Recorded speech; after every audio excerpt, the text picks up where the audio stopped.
Hi, it's Alaska Granny. Summer is the time when traditionally people have grown gardens, harvested animals and crops, filled their pantries, and prepared for the long winter. We're spoiled these days because most of us have a grocery store within a mile or two of our home. So we can easily go to the store, find what we want, bring it home, and have whatever we want whenever we want it. But what if something happens and that store isn't available? Or the food item that you want isn't available? Or all of the things that could go wrong.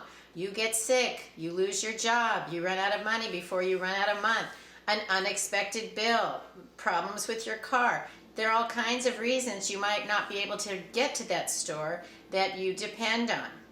Today let's talk about preparing a baking kit for preppers. What are the basic ingredients that you would need that you could provide the basic foods for your family, the things that we want to bake and have on hand? At the end of summer comes back to school, then we have the holidays, and maybe you'll want to bake your favorite recipes for the holidays. So think about stocking up on some of those baking supplies now. It's important that we set a budget for our prepping supplies because there's always going to be some reason why it seems like it's too expensive to stock up on anything this month. It's summer. I have to plan for my vacation. It's back to school. We need to do shopping. It's Halloween. We need to buy decorations, pumpkins, costumes.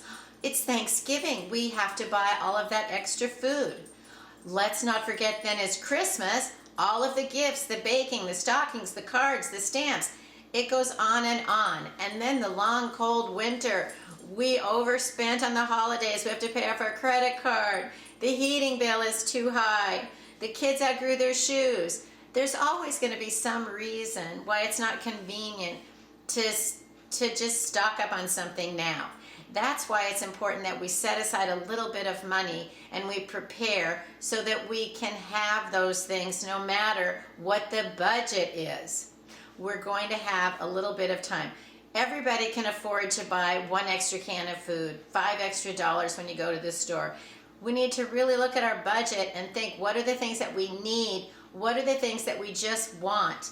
And then try to adjust it. It doesn't mean you can't have fun because you need to be prepping. Everybody should be enjoying their life to the fullest every single day. But it's important that we also prepare for an uncertain future so that we can continue to keep those happy days coming by having the food and supplies that we need. What are the ingredients and the foods to stock up on so that you have a baking kit for preparedness? I like to buy some of the emergency foods in the number 10 cans. They're dry foods, they're already packaged to last for a long time, and you can shop for them one can at a time from say August Farms. You can find August Farms. I can find it at Walmart in Alaska, or I order it sometimes from Amazon. So the first item I have for my baking kit is dried whole eggs. Do you remember when the price of eggs went skyrocketing a few months ago, or eggs just weren't even available? And we need to have those kind of items in our baking kit because we need eggs. There are substitutes you can have for eggs, but you can also just provide some eggs. I'll put a link to a video I made on what are some substitutions if you don't have eggs and you need them. But if you have the opportunity to stock up on some dried eggs, why wouldn't you? The egg products from August Farms come as dried whole eggs, and they also have scrambled eggs. But I try to buy the whole eggs because you can always turn whole eggs into scrambled eggs, but you can't unscramble an egg that has extra seasonings and flavors in it and put it into a cake, and it's going to change the flavor. So I try to have the most basic ingredients on hand. So one of the ingredients I have in my baking kit is whole egg powder. Okay. The next item I have in my baking kit is dried powdered milk. Now, non-fat dry milk lasts the longest, but I don't enjoy it. I think it tastes weird. You can get it if you want, but I like to buy the Nido Fortificata. It's by Nestle's. It's a product of Mexico, and it's actually dried whole milk. So it isn't going to last as long because it's a whole milk. It has all the fats in it, and the non-fat dry milk has all of the fat removed, and it's the fat that goes rancid.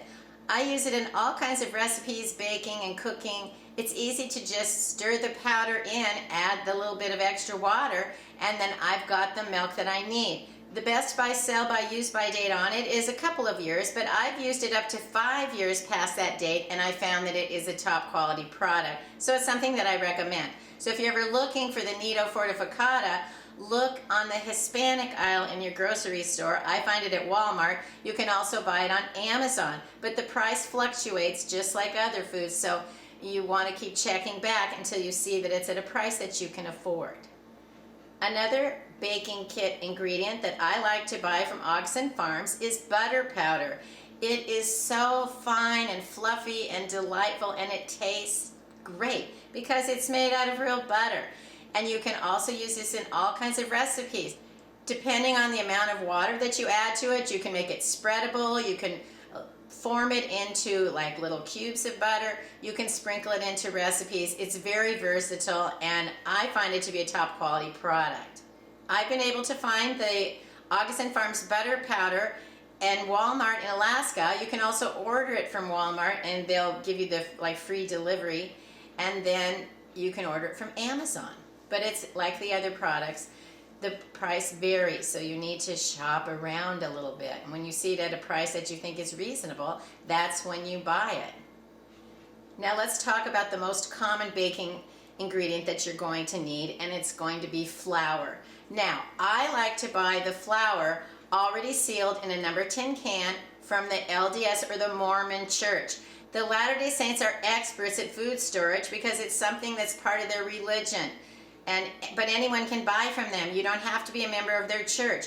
They like to help others, and one of the ways they do that is by helping people prepare. So I'll put a link in the description box to their website so that you can check it out if you want.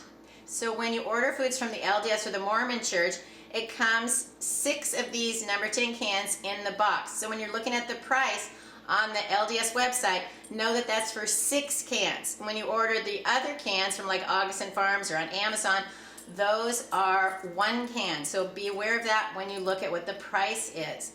These are a great deal, and I think the shipping is still $3 for all 6 cans. So you get a box of 6 delivered to your house, right onto your front porch. You don't have to lug anything around. You just need to then lug it into your prepper pantry in your food storage stockpile.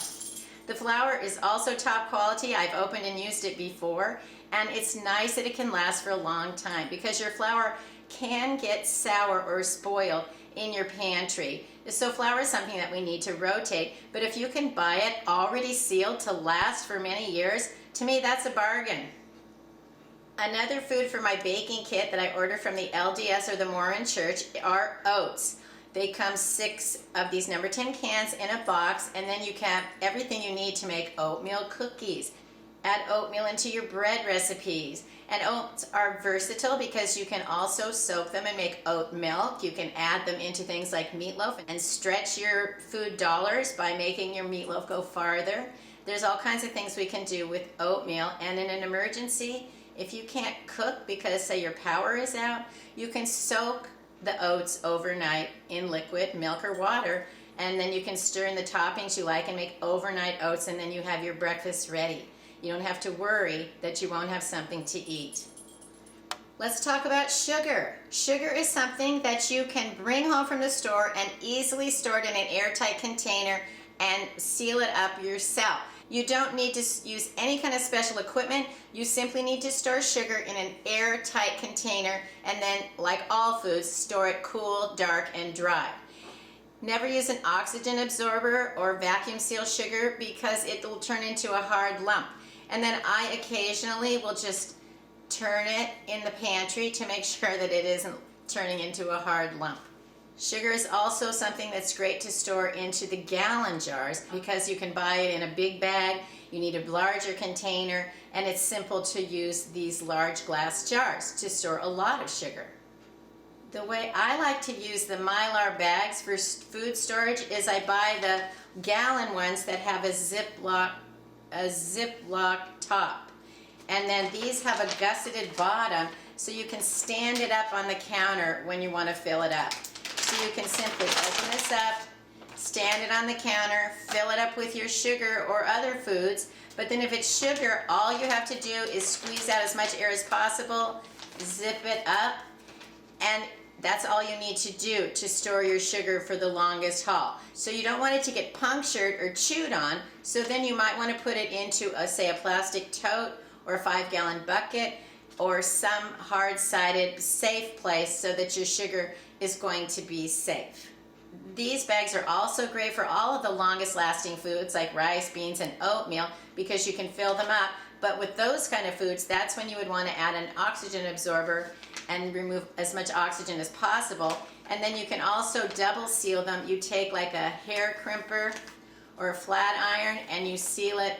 Use the heat to double seal it. So the Ziploc seals it up so that then you've got it held together. So then you can use that flat iron if you need to. I have this one that I bought at a thrift store a long time ago. You just heat it up and then you just press it along and that's how you seal it up. It's so simple. So if you didn't know how to do these, know that they're easy. And look for one of these. If you don't have one of these, look for it at a thrift store. I like to keep molasses on hand. Molasses is actually a byproduct of when they're refining white sugar. They're removing the dark molasses in it. And that's how you get the white sugar. So if you have white sugar and molasses, you can combine those and make your own brown sugar. And molasses is one of those foods like honey that can sit in your pantry for practically forever and it doesn't spoil. It probably does eventually, but I've never had a problem with molasses. So having a jar of molasses gives you the versatility that if you have your white sugar, you can turn it into brown sugar. I'll put a link to a video I made on how to make your own brown sugar if it's something that you're interested in. I also buy brown sugar in bags and then I store it in like a Tupperware Rubbermaid container. And I store them upside down. I just feel like it helps keep the air from getting in. And the thing with brown sugar is you have to keep it also airtight because the air gets in it, it will dry it out. But if it gets dried and hard, don't throw it away. You can still soften it. You could put a slice of apple in it, close it back up. You could put a piece of bread in there and close it up and it'll soften up. I also have a little like terracotta disc that I put into my brown sugar and you moisten it and then store it in there with it and then the brown sugar just doesn't get hard. I've had this brown sugar in this container and I get it out occasionally and check it, and I've had it for probably 5 years and you can see that it's still nice and soft and it smells delicious. Brown sugar is good. So make sure you store it airtight. You want to keep the moisture in the brown sugar and out of your white sugar, but you don't need to do anything else but store it airtight. Not so much a baking ingredient, but a food that's nice to have on hand is from August Farms. It's pancake mix. It's already sealed so that it can last and you can set it right into your pantry. Sometimes I buy the big bags of Crusties and I put it into Mylar bags and seal it up and put it away. But by the time you buy the Crusties and the Mylar bags, sometimes you don't save a lot of money and you certainly spend a lot of extra time. So sometimes we want to buy back our time. If that's one of our critical things that we need is more time. So think about some of these kinds of foods that you might want in your baking kit that are already prepared to last the long haul for you. And then when you need a pancake mix, you can just go into your pantry, open this up and use it. And once you open up these kind of foods, you can seal them back up. They usually come with a plastic lid, but not the ones from the LDS Church, so save your extra lids. Maybe you can buy extra lids from them. I know you used to be able to. And then you can seal it up and use it within a year. You could also portion it into clean canning jars and put on the lid and store it into your pantry or into some kind of a canister container that you would have in your pantry. Just make sure you label it. Let's think about the ingredients that are vital to a lot of our recipes. Make sure you have fresh of these types of ingredients on hand. Baking soda, baking powder, yeast. You can buy yeast in jars or you can buy it in little packets. I store my yeast in the freezer and I find that it lasts much, much longer that way. And I haven't had a problem with my yeast not being active anymore.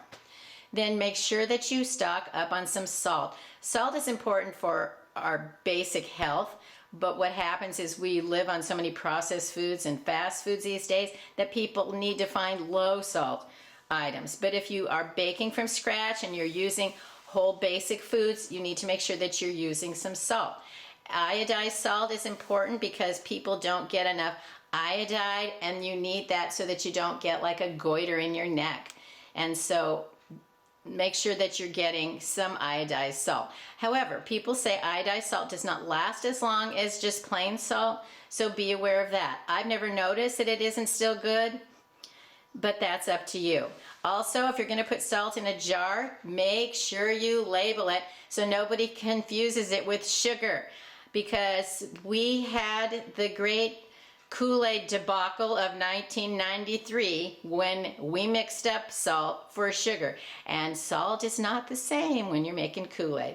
Then think about the types of salt you use, whether you use Himalayan salt, pickling salt, sea salt, any kind of salt that's important to you. Have extra of that on hand so that you will be able to always go into your pantry and choose the foods you want. You want to have a nice supply so that you have your own grocery store, so to say. But don't go overboard. Don't store more food than you can use in a reasonable amount of time. So these are my suggestions on foods you might want to stockpile for your baking kit for preppers. We want to be prepared so that no matter what happens in the future, we can provide basic meals for our family. Prepping is lifestyle insurance. We keep things going smoothly so then we can deal with whatever the catastrophe might be that comes our way. Every day isn't going to be perfect, but we can certainly try to smooth it out to make the best of it. Enjoy every day the best that you can. Look forward with a positive attitude, and we'll be able to get through whatever challenges we face in the future. I hope you'll like my video, share it, please subscribe to the Alaska Granny channel.